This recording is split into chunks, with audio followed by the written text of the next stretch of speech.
ಮುಂದೆ ನೋಡಿ ಸರ್, ಮುಂದೆ ನೋಡಿ. ಕನ್ನಡದ ದೀಪ, ಅಚ್ಚೇವು ಕನ್ನಡದ ದೀಪ, ಕರುನಾಡ ದೀಪ, ಒಲವೆತ್ತಿ ತೋರುವ ದೀಪ, ಕನ್ನಡದ ದೀಪ, ಅಚ್ಚೇವು ಕನ್ನಡದ ದೀಪ. ಬುದ್ಧನಂತಾಗು, ನೀ ಬುದ್ಧನಂತಾಗು, ಅಸಮಾನತೆಯ ಅಮಾವಾಸ್ಯೆಗೆ ಹಣತೆ ನೀನಾಗು, ಅಸಮಾನತೆಯ ಅಮಾವಾಸ್ಯೆಗೆ ಹಣತೆ ನೀನಾಗು, ನೊಂದ ಜನರ ಕಣ್ಣೀರವರೆಸುವ ಹೃದಯವಂತನಾಗು, ನೊಂದ ಜನರ ಕಣ್ಣೀರವರೆಸುವ ಹೃದಯವಂತನಾಗು, ಕಗ್ಗಲ್ಲ ಕಡೆದು ಶಿಲೆಯಾಗಿ ಹೊಳೆದು ಗೌರವಿಪ ಮೂರ್ತಿಯಾಗು, ಮಾನವತಾವಾದಿಯಾಗು, ಮಾನವತಾವಾದಿಯಾಗು. ಕಂದ ಕಂದ ಅಂಬೇಡ್ಕರರಂತಾಗು, ಕಂದ ಕಂದ ಅಂಬೇಡ್ಕರರಂತಾಗು, ಕರುಣಶೀಲ ಜ್ಞಾನವಂತ ಬುದ್ಧನಂತಾಗು, ಬುದ್ಧನಂತಾಗು, ನೀ ಬುದ್ಧನಂತಾಗು. ಮಾನವತೆಗೆ ಹೊಸ ದಾರಿ ತೋರಿದ ಮಂಟೆ ಸ್ವಾಮಿಯಾಗು, ಮಾನವತೆಗೆ ಹೊಸ ದಾರಿ ತೋರಿದ ಮಂಟೆ ಸ್ವಾಮಿಯಾಗು, ಒಕ್ಕಲುತನಕ್ಕೆ ಸ್ಫೂರ್ತಿಯಾದ ಮಹದೇಶ್ವರರಂತಾಗು, ಒಕ್ಕಲುತನಕ್ಕೆ ಸ್ಫೂರ್ತಿಯಾದ ಮಹದೇಶ್ವರರಂತಾಗು, ಇವನಮ್ಮವ ಇವನಮ್ಮವ ಎಂದ ಅಣ್ಣ ಬಸವನಾಗು, ಲೋಕಕ್ಕೆ ಬೆಳಗಾಗು, ಲೋಕಕ್ಕೆ ಬೆಳಗಾಗು. ಕಂದ ಕಂದ ಅಂಬೇಡ್ಕರರಂತಾಗು, ಕಂದ ಕಂದ ಅಂಬೇಡ್ಕರರಂತಾಗು, ಕರುಣಶೀಲ ಜ್ಞಾನವಂತ ಬುದ್ಧ. ಅವ್ರಿಗೆ ಸಮಾನತೆಯನ್ನು ಕೊಟ್ಟಾಗ ಮಾತ್ರ ಈ ಸಮಾಜದಲ್ಲಿ ಸಮಾನತೆ ಆಗ್ತದೆ. 50% ರಾಜ್ಯ ಮಹಿಳೆಯರಿರ್ತಕ್ಕಂಥ ಸಮಾಜದಲ್ಲಿ ಅವ್ರಿಗೆ ಸಮಾನತೆ, ಎಲ್ಲ ರೀತಿ ಸಮಾನತೆ ಇರಬೇಕು ಅಂತೇಳಿ ಹೇಳಿದಂಥ ಇಡೀ ಮಹಾನ್ ಪುರುಷ ಬಾಬಾ ಸಾಹೇಬ್ ಅಂಬೇಡ್ಕರ್. ಅದನ್ನು ಜಾತಿ ಆಧಾರದ ಮೇಲೆ ನೋಡ್ತಕ್ಕಂಥದ್ದಲ್ಲ, ಒಬ್ಬ ವ್ಯಕ್ತಿ ಆಧಾರದ ಮೇಲೆ ನೋಡ್ಬೇಕು. ಅದೇ ರೀತಿ ಇಲ್ಲಿ ಕರ್ನಾಟಕದಲ್ಲಿ ಸೋಮಶೇಖರು ಜಾತಿಗೆ ಸೇರಿದಂಥದ್ದು, ಇಂಥ CET ವ್ಯವಸ್ಥೆ ಮಾಡಿದಂಥ ವ್ಯಕ್ತಿ, ಇಂಥ ಪಾರದರ್ಶಕವಾದಂಥ ಕಂಪ್ಯೂಟರ್ RTC ಮಾಡಿದಂಥ ವ್ಯಕ್ತಿ. ಇಷ್ಟೊತ್ತು ಸಚಿವರ ಮಾತುಗಳನ್ನು ಕೇಳಿ ನಮಗೂ ಕೂಡ ದುಃಖ ಆಯಿತು. ಯಾಕೆ ಅಂತ ಹೇಳಿದ್ರೆ, ಅಂದಿನ ಕಾಲದಲ್ಲಿ ಆ ಒಂದು ಶಿಕ್ಷಣ ವ್ಯವಸ್ಥೆಯನ್ನ ಜಾರಿ ಮಾಡಿರ್ತಕ್ಕಂಥದ್ದು ಬಹಳ ಜನರ ಬದುಕನ್ನು ಕಟ್ಕೊಳ್ಳೋದಕ್ಕೆ ಅವಕಾಶವನ್ನ ಕಲ್ಪಿಸಿಕೊಡ್ತು. ಇಂದು ಅದು 2 ಪಟ್ಟು ಹೆಚ್ಚಾಗ್ತಿದೆ. ಅಂದ್ರೆ 2 ಸಲ ಎಕ್ಸಾಮ್ನ ನಾವು SSLC ಮಕ್ಕಳಿಗೆ ಮಾಡ್ತಾ ಇದ್ದೀವಿ. ಎಷ್ಟೋ ಮಕ್ಕಳು ಭವಿಷ್ಯವನ್ನ ಕಟ್ಕೊಂಡು ಇವತ್ತು ಜೀವನವನ್ನ ಸ್ವತಃ ತಾವೇ ರೂಪಿಸ್ಕೊಂಡು ಹೋಗ್ತಾ ಇದ್ದಾರೆ. ಇನ್ನೊಂದೇನಂದ್ರೆ, ಸಾಮಾಜಿಕವಾಗಿ, ಶೈಕ್ಷಣಿಕವಾಗಿ ಹಾಗೂ ಭೂ ಸುಧಾರಣಾ ಕಾಯ್ದೆಗಳು ಎಲ್ಲವನ್ನೂ ಕೂಡ ಜಾರಿಗೆ ತಂದು ಇವ್ರು ಹೇಳಿದಂತಹ ಈ ಮಾತುಗಳಲ್ಲಿ ನನಗೆ ತುಂಬಾ ನೋವಾಗ್ತಿರೋದೇನು ಅಂತಂದ್ರೆ, ಯಾರು ಒಳ್ಳೆ ಕೆಲಸಗಳನ್ನ ಮಾಡ್ತಾರೋ ಅವರನ್ನ ಜಾಸ್ತಿ ದಿನ ಇಲ್ಲಿ ಇರೋದಕ್ಕೆ, ಅಧಿಕಾರದಲ್ಲಿ ಇರೋದಕ್ಕೆ ಬಿಡೋದಿಲ್ಲ. ಅದು ಅಂದಲ್ಲ, ಇಂದಿಗೂ ಕೂಡ ಅದು ನಡೀತಲೇ ಇದೆ. ಅದು ಬರೀ ನಮ್ಗಳಿಗಲ್ಲ, ಬಾಬಾ ಸಾಹೇಬರ ಕಾಲದಿಂದಲೂ ಕೂಡ ಅದು ನಡ್ಕೊಂಡು ಬಂದೇ ಇದೆ. ಆದ್ರೂ ಕೂಡ ಒಳ್ಳೆ ಮರಕ್ಕೆ ಕೊಳ್ಳಿ ಹೂಡೋದು ಅನ್ನುವಂಥದ್ದು ಸತ್ಯ ಅನ್ನುವಂಥದ್ದನ್ನ ನಾವೀಗ ಪ್ರಸ್ತುತವಾಗಿ ನೋಡ್ತಾ ಇದ್ದೇವೆ. ಇವತ್ತು ಈ ಒಂದು ಸಂದರ್ಭದಲ್ಲಿ ಇವ್ರನ್ನ ಕರೆಸಿ ಇವರು ನಮ್ಮ ಮುಂದೆ ಮಾತಾಡುವಂತಹ ಅವಕಾಶವನ್ನ ಕಲ್ಪಿಸಿಕೊಟ್ಟಂತಹ ನನ್ನವ ಕಲಾ ತಂಡಕ್ಕೆ ನಾನು ಧನ್ಯವಾದಗಳನ್ನ ಅರ್ಪಿಸ್ತೇನೆ. ಇನ್ನಷ್ಟು ಅವರಿಗೆ ಆಯಸ್ಸು, ಆರೋಗ್ಯ, ಒಂದು ನೆಮ್ಮದಿಯ ಜೀವನವನ್ನ ಕೊಡ್ಲಿ ಅಂತ ಹೇಳ್ತಾ, ಜೊತೆಗೆ ಇಂತಹ ಸಚಿವರು ಮತ್ತೊಮ್ಮೆ ನಮ್ಮ ಭಾರತ ದೇಶದಲ್ಲಿ ಈ ಮಣ್ಣಿನ ಮಕ್ಕಳಾಗಿ ಹುಟ್ಟಿ ಬರಲಿ ಅಂತ ಹಾರೈಸ್ತಾ ಅವರಿಗೆ ಈ ಒಂದು ಉದ್ಘಾಟಕರ ನುಡಿಯನ್ನು ಆಡಿದಂತಹ ನಮ್ಮ ಸಚಿವರಾದಂತಹ ಶ್ರೀಯುತ ಸೋಮಶೇಖರ್ ಸರ್ ಅವರಿಗೆ ಎಲ್ಲರ ಪರವಾಗಿ ವೈಯಕ್ತಿಕವಾಗಿ ಹೃತ್ಪೂರ್ವಕ ಧನ್ಯವಾದಗಳನ್ನು ಅರ್ಪಿಸ್ತೇನೆ.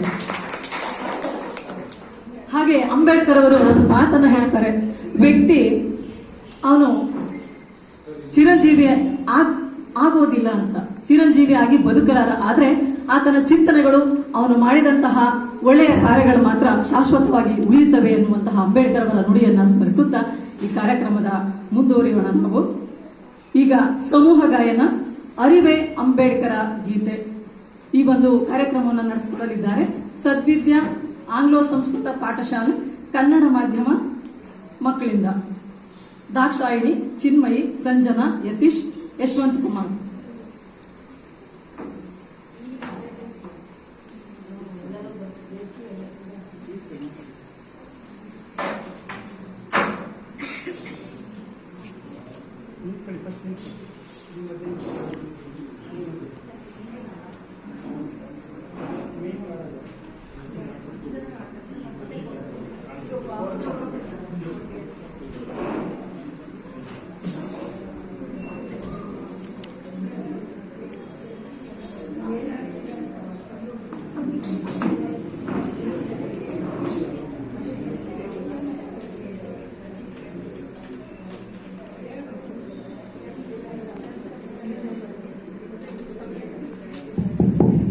ಶ್ರೀ ಗುರುಭ್ಯೋ ನಮಃ.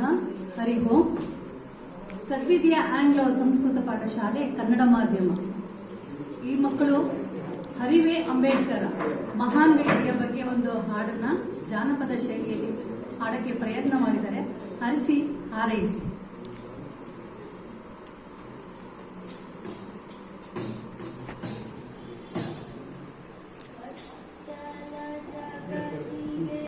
ಸಾಂಸ್ಕೃತಿಕ ಕಲಾತಂಡ ಗೆಳೆಯ ಸಾರಥ್ಯದಲ್ಲಿ 9 ತಿಂಗಳು 9ನೇ ಕಾರ್ಯಕ್ರಮ ಇದು. ಒಂದು ತಾಯಿ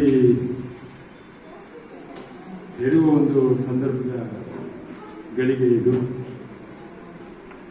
ಅಪರೂಪದ ಕಾರ್ಯಕ್ರಮವನ್ನು ಮಹಾದೇವರವರು ಮಾಡಿಕೊಳ್ತಾ ಬಂದಿದ್ದಾರೆ. ಕನ್ನಡದ ಕಾರ್ಯಕ್ರಮಕ್ಕೆ ನಾವಿದ್ದೇವೆ, ನಾವು ಮಾಡ್ತೇವೆ.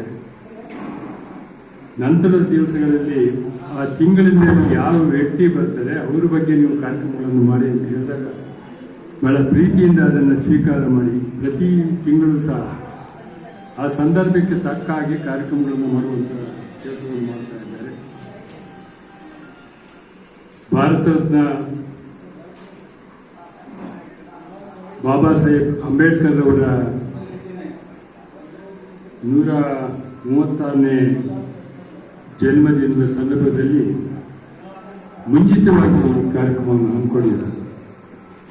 ತುಂಬ ಸಂತೋಷ ಮತ್ತು ಖುಷಿ ಆಗ್ತದೆ ನಮಗೆ. ಈ ಕಾರ್ಯಕ್ರಮವನ್ನು ಬಹಳ ಪ್ರೀತಿಯಿಂದ ಉದ್ಘಾಟನೆ ಮಾಡಿದಂಥವರು ಸನ್ಮಾನ್ಯ ಶ್ರೀ ಬಿ ಸೋಮಶೇಖರ್ ಅವರು. ನಾನು ಅವರ ಅಭಿಮಾನಿ. ಅವರ ಕಾನೂನು ಕಚೇರಿ ಬೆಂಗಳೂರಿನಲ್ಲಿದೆ, ಅನೇಕ ಬಾರಿ ಅವ್ರನ್ನ ಕಾಡ್ತಾ ಇರ್ತಾರೆ. ಬಹುಶಃ ಈ ದೇಶ ಕಂಡ ಅಪರೂಪದ ರಾಜಕಾರಣಿ. ಬಹುಶಃ ನಾನು ಕಂಡ ಹಾಗೆ ಅವರು ರಾಜಕಾರಣವನ್ನು ಬಿಟ್ಟು ರಾಜಕೀಯವನ್ನು ಮಾಡಿದರೆ ಮುಖ್ಯಮಂತ್ರಿಗಳಾಗ್ತಾ ಇದ್ರು. ಅದು ಅವರಿಗೆ ಹಿಡಿಸದ ಮಾತು. ಅವರು ಹಾಗೇ ಇರಲಿ. ಅವರು ಬಿಟ್ಟು ಹೋಗಿರುವಂತಹ ಅನೇಕ ಕೆಲಸಗಳು, ಸಾಧನೆ ಸಿದ್ಧಿಗಳು ನಮ್ಮ ಮುಂದೆ ದಾಖಲಾಗಿ ನಿಂತಿದ್ದಾವೆ. ಮುಂದಿನ ಬಾರಿ ನಾವು ನೀವೆಲ್ಲ ಸೇರಿ ಅವ್ರನ್ನ ಸಚಿವರನ್ನಾಗಿ ಮಾಡುವ, ಮುಖ್ಯಮಂತ್ರಿಗಳಾಗಿ ಮಾಡುವ ಹೊಣೆಗಾರಿಕೆ ನಿಮ್ಮೆಲ್ಲರ ಮೇಲೆ ಇದೆ ಅಂತ ನಾನು ಅನ್ಕೊಂಡಿದ್ದೇನೆ. ಅದೇನು ಕಷ್ಟ ಸಾಧ್ಯ ಅಲ್ಲ. ಇಂಥ ವ್ಯಕ್ತಿಗಳನ್ನ ಗುರುತಿಸುವಂಥ ಕೆಲಸವನ್ನು ಜನತೆ ಮಾಡಬೇಕಾಗಿದೆ, ಅದಾಗಬೇಕಾಗಿದೆ. ಹಾಗೆ ಈ ಸಂದರ್ಭದಲ್ಲಿ ಜೊತೆಯಲ್ಲಿ ಸುತ್ತೂರು ಗ್ರಾಮ ಪಂಚಾಯಿತಿಯ ಅಧ್ಯಕ್ಷರಾದಂಥ ಗೆಳೆಯ ಜಿ ಮಾನಹಳ್ಳಿ ರಂಗಸ್ವಾಮಿ ಅವರಿದ್ದಾರೆ, ಅಧ್ಯಕ್ಷತೆ ವಹಿಸಿದ್ದಾರೆ. ಬಹಳ ಮುಖ್ಯವಾಗಿ ಒಬ್ಬ ಅಧಿಕಾರಿಗಳನ್ನ ಈ ಸಮಾರಂಭಕ್ಕೆ ಕರೆದಿದ್ದಾರೆ. ನನಗೆ ಸಂತೋಷ ಆಗ್ತಾ ಇದೆ. ಅಧಿಕಾರಿಗಳು ಕಾರ್ಯಕ್ರಮಕ್ಕೂ ಬರಲ್ಲ, ಕೈಗೂ ಸಿಗಲ್ಲ. ಆದರೆ ಇಲ್ಲಿ ಬಂದಿದ್ದಾರೆ ಅಂತಂದ್ರೆ ಅವರಲ್ಲಿ ಯಾವುದೋ ಒಂದು ಬದ್ಧತೆ ಇದೆ ಅಂತ ಹೇಳಿ ನಾನು ಅನ್ಕೊಂಡಿದ್ದೇನೆ. ಶ್ರೀ ಕಿರಣ್ ಕುಮಾರ್ ಅವರು, ತಾಂತ್ರಿಕ ಸಹಾಯಕ ಇಂಜಿನಿಯರ್ ಅವರು, ತಾಲೂಕ್ ಪಂಚಾಯತಿ ಟಿ ನರಸೀಪುರ ಅವರು ನಮ್ಮ ಜೊತೆಯಲ್ಲಿ ಇದ್ದಾರೆ. ಹಾಗೆ ಅಲೆನ ಗಂಗಾಧರಪ್ಪ ಅವರು ನಮ್ಮ ಹಿರಿಯರು, ಮಾರ್ಗದರ್ಶಕರು, ಈಗಾಗಲೇ ಅವರ ಬಗ್ಗೆ ಹೇಳಿದ್ದಾರೆ. ಅವರಿಗೆ ವೇದಿಕೆ ಮೇಲೆ ಕರೆಯೋದು ಸ್ವಲ್ಪ ಕಷ್ಟ, ಆದರೂ ಬಂದು ಕೊಟ್ಟಿದ್ದಾರೆ. ಅವರು ನಮ್ಮ ಜೊತೆಯಲ್ಲಿ ಇದ್ದಾರೆ. ಬಹಳ ಮುಖ್ಯವಾಗಿ ಸೋದರಿ ಶ್ರೀಮತಿ ಪ್ರಭಾಶಾಸ್ತ್ರಿ ಜೋಶಿಲಾ ಅವರು. ನಿಮ್ಗೆ ಅನ್ಸುತ್ತೆ ಇಂಥ ಕೊಡುಕೊಳ್ಳುವ ಸಹಕಾರದಿಂದ ನಾವೇನು ಭಾಷೆಗಾಗಿ ಹೊಡೆದಾಡ್ತೇವೆ ಅದು ನಿಂತು ಹೋಗ್ಬಿಡುತ್ತೆ. ಇವರು 4-5 ಭಾಷೆಗಳಲ್ಲಿ ಬರೆಯಬಲ್ಲರು. ನನಗೆ ಸಂತೋಷ ಏನು ಅಂತಂದ್ರೆ ತೆಲುಗಿನ ಅಪರೂಪದ ಸಾಹಿತಿಗಳ ಸಾಹಿತ್ಯವನ್ನು ಕನ್ನಡಕ್ಕೆ ಭಾಷಾಂತರ ಮಾಡುವಂಥ ಕೆಲಸವನ್ನು ಮಾಡಿದ್ದಾರೆ. ಕನ್ನಡದ ಅಪರೂಪದ ಸಾಹಿತ್ಯದ ಕೆಲಸವನ್ನು ತೆಲುಗಿಗೆ ಭಾಷಾಂತರವನ್ನು ಮಾಡಿ ಬಾಂಧವ್ಯವನ್ನು, ಸಂಬಂಧವನ್ನು ಹೆಚ್ಚು ಮಾಡುವಂಥ ಕೆಲಸವನ್ನು ಮಾಡ್ತಾ ಇದ್ದಾರೆ. ನಾವು ಒಂದು ಕಡೆ ಎಲ್ಲೋ ಈ ಭಾಷೆಗೆ ನೀರು ಹೋರಾಟ ಮಾಡ್ತಾ ಇದ್ದೇವೆ. ಇಂಥವ್ರು ಅದನ್ನು ಕಟ್ಟಿಕೊಡುವಂಥ ಕೆಲಸವನ್ನು ಮಾಡ್ತಾ ಇದ್ದಾರೆ. ಅವರು ಆಂಧ್ರಕ್ಕೆ ಹೋದರೆ ಆಂಧ್ರದವರು, ಕರ್ನಾಟಕದಲ್ಲಿ ನಮ್ಮವರು. ಅವರು ಒಂದು ಆಂಧ್ರ ಭಾಷೆಯ ಸಮಾವೇಶವನ್ನು ಇಲ್ಲಿ ಮಾಡಿದ್ರು. ನಾವೆಲ್ಲರೂ ಅಲ್ಲಿ ನಮ್ಮ ಒಂದು ಸಮಾರಂಭವಾದ ರೀತಿಯಲ್ಲಿ ಪಾಲ್ಗೊಂಡಿದ್ವಿ. ನೋಡಿ, ಇದು ಭಾಷೆಗಿರುವ ದೊಡ್ಡ ಶಕ್ತಿ. ಹಾಗಾಗಿ ಅವರು ನಮ್ಮ ಜೊತೆಯಲ್ಲಿ ಇದ್ದಾರೆ. ಗೆಳೆಯ ಗುರುಮೂರ್ತಿ ಅವರು KDG ಸದಸ್ಯರು, ಇನ್ನೂ ಯುವಕರು ಇದ್ದಾರೆ, ಅವರು ನಮ್ಮ ಸಂಘದಲ್ಲಿ ಭಾಗಿಯಾಗಿದ್ದಾರೆ. ರಮೇಶ್ ಅವರು ವೈದ್ಯರು, ಡಾಕ್ಟರು, ಇಂಜಿನಿಯರು, ಸಾಹಿತಿಗಳು, ಆಕಾಶವಾಣಿ ನಿಲಯದಲ್ಲಿ ನಿರ್ದೇಶಕ ಕೆಲಸ ಮಾಡೋದಂಥವ್ರು. ಸುಮಾರು 100ಕ್ಕೂ ಹೆಚ್ಚು ಕೃತಿಗಳನ್ನು ಬರೆದಿದ್ದಾರೆ. ಅದು ಒಂದು ವಿಶೇಷ. ಅವ್ರ ಬಗ್ಗೆ ಮಾತಾಡ್ತಾ ಹೋದ್ರೆ ತುಂಬ ನಿಮಿಷ ಗೊತ್ತಾಗುತ್ತೆ. ಅದ್ರ ಬಗ್ಗೆ ನಾನು ಜಾಸ್ತಿ ಮಾತಾಡಲಿಕ್ಕೆ ಹೋಗೋದಿಲ್ಲ. ನಾನು ಕಂಡುಕೊಂಡ 2 ವಿಷಯಗಳನ್ನು ಅಂಬೇಡ್ಕರ್ ಬಗ್ಗೆ ಮಾತಾಡಲಿಕ್ಕೆ ಪ್ರಯತ್ನ ಮಾಡ್ತೇನೆ. ಯಾಕೆಂದರೆ ಮಾತಾಡ್ತಾ ಇರ್ತೇವೆ, ಸಂವಿಧಾನ ಅಂತ ಹೇಳ್ತೇವೆ, ಎಲ್ಲ ಹೇಳ್ತಾ ಇರ್ತೇವೆ. ಆದರೆ ಒಂದು ವಿಷಯ ಏನು ಅಂತಂದರೆ, ನಾನು ಅಂಬೇಡ್ಕರ್ ಅವ್ರ ಬಗ್ಗೆ ಸಂಪೂರ್ಣವಾಗಿ ಓದಿಕೊಳ್ಳಲಿಕ್ಕೆ ಒಂದು ಅವಕಾಶ ಸಿಕ್ತು. ಅಂಬೇಡ್ಕರ್ ಬಗ್ಗೆ ಓದಿದ್ದೆ. ಅವರ ತಳಸ್ಪರ್ಶಿ ಅಧ್ಯಯನವನ್ನು ಮಾಡಲಿಕ್ಕೆ ಒಂದು ಅವಕಾಶ ನನಗೆ ಆಸ್ಟ್ರೇಲಿಯಾದಲ್ಲಿ ಸಿಕ್ತು. ನಾನೊಂದು ಆಸ್ಟ್ರೇಲಿಯಾದಲ್ಲಿ ಫ್ಯಾಮಿಲಿ ಪ್ಲಾನಿಂಗ್ ಅಸೋಸಿಯೇಷನ್ ಆಫ್ ಇಂಡಿಯಾದಿಂದ ಒಂದು 3 ತಿಂಗಳ ಕಾಲ ಸರ್ವಿಸ್ ಅಂದ್ರೆ ಏನು ಅಂತ ತಿಳ್ಕೊಳ್ಳಿಕ್ಕೆ ನನ್ನ ಕಳಿಸಿದ್ರು. ನಾನು ಇಲ್ಲಿ ಅಧ್ಯಕ್ಷ ಆಗಿದ್ದೆ, ಮೈಸೂರು ಜಿಲ್ಲೆಯ ಫ್ಯಾಮಿಲಿ ಪ್ಲಾನಿಂಗ್ ಅಸೋಸಿಯೇಷನ್ ಅಧ್ಯಕ್ಷನಾಗಿದ್ದೆ. ಅಲ್ಲಿ ಏನು ಕೆಲಸ ಅಂತಂದ್ರೆ, ನೆಲ ಒರೆಸೋದು, ಬೆಡ್ ಮೇಕಿಂಗ್ ಅಂತ ಹೇಳ್ತಾರೆ ನೋಡಿ, ಗಾಯಕ್ಕೆಲ್ಲ ಔಷಧಿ ಹಚ್ಚೋದು. ನಾನು 2-3 ಜೊತೆ ಕೋಟ್ ಎಲ್ಲ ಹೊಲಿಸ್ಕೊಂಡು ಟೈ ಎಲ್ಲ ಕಟ್ಕೊಂಡು ಹೋದೆ. ಬೆಲ್ಬೋರ್ನ ದೊಡ್ಡ ಆಸ್ಪತ್ರೆ ಅದು, ಫ್ಯಾಮಿಲಿ ಪ್ಲಾನಿಂಗ್. ವಿಶ್ವದಾದ್ಯಂತ ಎಲ್ಲ ಕಡೆ ಇದೆ, ಮೈಸೂರಿಗೂ ಇತ್ತು, ಈಗ ಇಲ್ಲ. ಮೊದಲು ನನಗೆ ಮಾಡಿದ ಕೆಲಸ ಏನು ಅಂತಂದ್ರೆ, ಟೈಯೆಲ್ಲ ಬಿಚ್ಚಿ, ಕೋಟೆಲ್ಲ ತೆಗೆಸಿ ಈ ಸರ್ವಿಸ್ ಮಾಡ್ತಾರೆ, ಈ ಒರೆಸೋದು, ತೊಳಿ ಬರ್ತಾ ಇದೆ. ಹಾಗಾಗಿ ಹೆಚ್ಚು ಮಾತನಾಡುವ ಸುಮಾರು ವಿಷಯಗಳನ್ನು ಪ್ರಸ್ತಾಪ ಮಾಡೋಕ್ಕೆ ಕರ್ಕೊಂಡಿದ್ದೆ. ಯಾಕಂದರೆ ಕಾಲ ಕಡಿಮೆ ಇದೆ, ಸೋಮಶೇಖರ್ ಅವರು ಓಡ್ತಾ ಇದ್ದಾರೆ. ಇನ್ನು ಮಾತಾಡೋದು ತುಂಬ ಜನ ಇದೆ. ನಮ್ಮ ಅಧ್ಯಕ್ಷರು ಮತ್ತು ಅಧಿಕಾರಿಗಳು, ನಮ್ಮ ಗೆಳೆಯರಾದಂಥ ಕಿರಣ್ ಕುಮಾರ್ ಅವರು, ಮತ್ತು ಗುರುಮೂರ್ತಿಯವರು, ಪ್ರಭಾಶಾಸ್ತ್ರಿ ಅವರು, ಗಂಗಾಧರಪ್ಪ ಇವರೆಲ್ಲ ಮಾತಾಡ್ತಾ ಇದ್ದಾರೆ. ರಮೇಶ್ ಅವರು ಮಾತಾಡ್ತಾರೆ. ಅವರಿಗೆಲ್ಲ ಕಾಲವನ್ನು ಅವ್ರಿಗೆ ಬಿಟ್ಬಿಟ್ಟು ಇಷ್ಟಿಗೆ ನನ್ನ ಮಾತನ್ನು ನಿಲ್ಲಿಸಿ ಇನ್ನೊಂದು ಸಾರಿ ಹೆಚ್ಚು ಮಾತಾಡಲಿಕ್ಕೆ ಅವಕಾಶ ಕೊಡಿ ಅಂತ ಕೇಳ್ಕೊಂಡು ನನ್ನ ಮಾತು ಮುಗಿಸ್ತೇನೆ. ನಮಸ್ಕಾರ.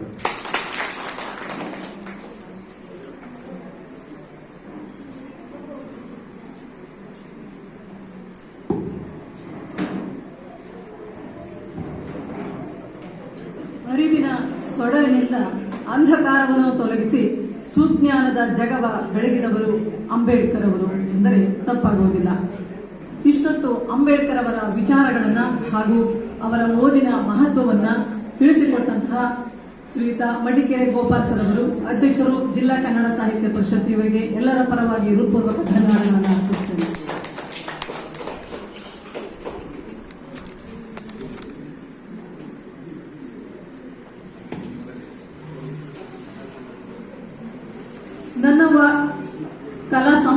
ತಂಡದ ವತಿಯಿಂದ ಶ್ರೀಯುತ ಗುರುಮೂರ್ತಿ ಸರ್ ಅವರು, ಜಿಲ್ಲಾ ಕೆಡಿಪಿ ಸದಸ್ಯರು, ಬೆಂಗಳೂರು ದಕ್ಷಿಣ ಜಿಲ್ಲೆ, ಕರ್ನಾಟಕ ಸರ್ಕಾರ, ಇವರಿಗೆ ಈ ಒಂದು ಕಲಾ ತಂಡದಿಂದ ಅಭಿನಂದನೆಯನ್ನ ಹಾಗೂ ಅವರಿಗೆ ಗೌರವ ಸಮರ್ಪಣೆಯನ್ನ ನಡೆಸಿಕೊಡಲಾಗುತ್ತೆ. ದಯಮಾಡಿ ಸ್ವೀಕರಿಸಬೇಕಂತ ಕೇಳ್ಕೊತಿದ್ದೇನೆ.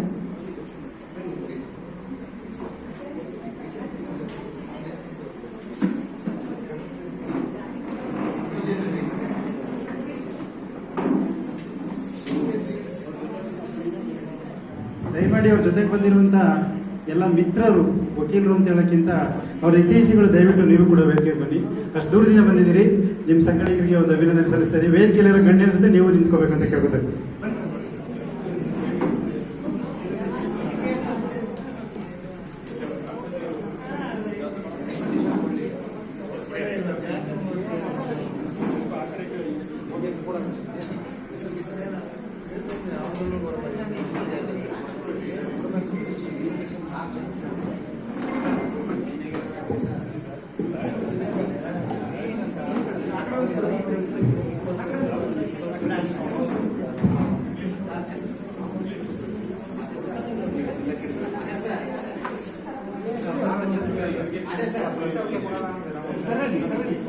ಶ್ರೀಯುತ ಶ್ರೀ ಗುರುಮೂರ್ತಿ NC ಸರ್ ಅವರು ಡಾಕ್ಟರ್ BR ಅಂಬೇಡ್ಕರ್ ಪುರಸ್ಕಾರ ಪುರಸ್ಕೃತರು. ಇವರಿಗೆ ನನ್ನವ್ವ ಸಾಂಸ್ಕೃತಿಕ ಕಲಾ ತಂಡದವರಿಂದ ಗೌರವ ಸಮರ್ಪಣೆ.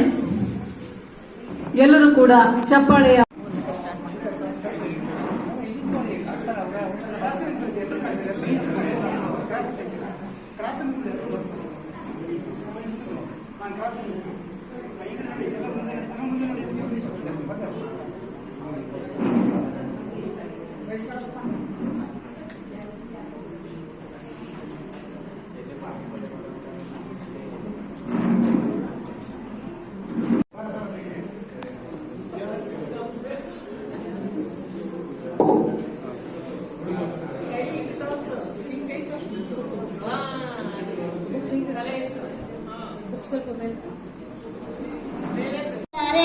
ಒಂದು ಗ್ರಂಥಾಲಯ ಕಟ್ಟಿದರೆ 100 ವಿದ್ಯಾವಂತರು ಹುಟ್ಟುತ್ತಾರೆ.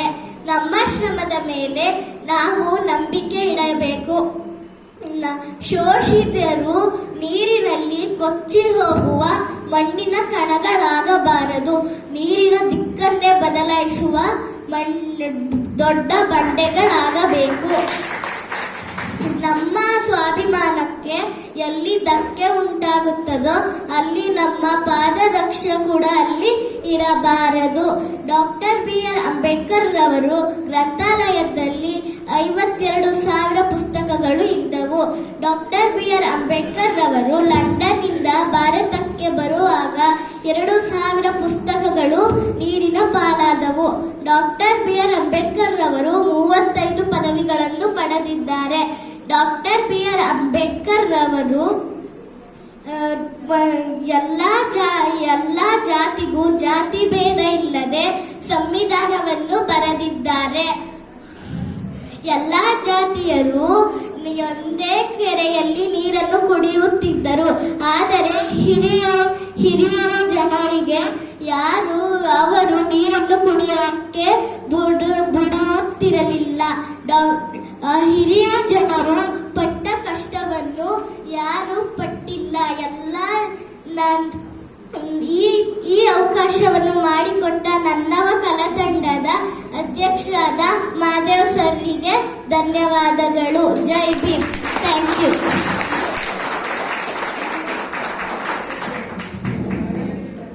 ಏಳು ವರ್ಷಗಳಿಗೆ ಇವಳು ಸುಸ್ತಾಗದ ಅಂಬೇಡ್ಕರ್ ಕೈಯೇ ಕೆಳಕ್ಕೆ ಸರ್ ಬನ್ನಿ ಕೇಳಿ ಒಂದು ನಿಮಿಷ ಹಂಗೆ ಒಂದೆರಡು ಪೇಮೆಂಟ್ ಸರ್ಟಿಫಿಕೇಟ್ ಬರ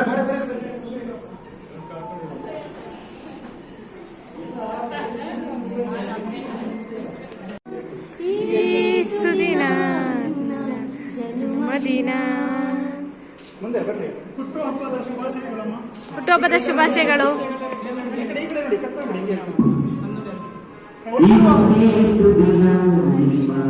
ಜನ್ಮದಿನ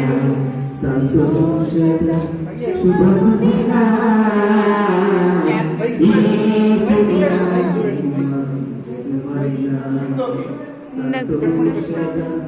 ಶುಭ ಸುದಿನ ಈ ಸುದಿನ ನಿಮ್ಮ ಜನ್ಮದಿನ.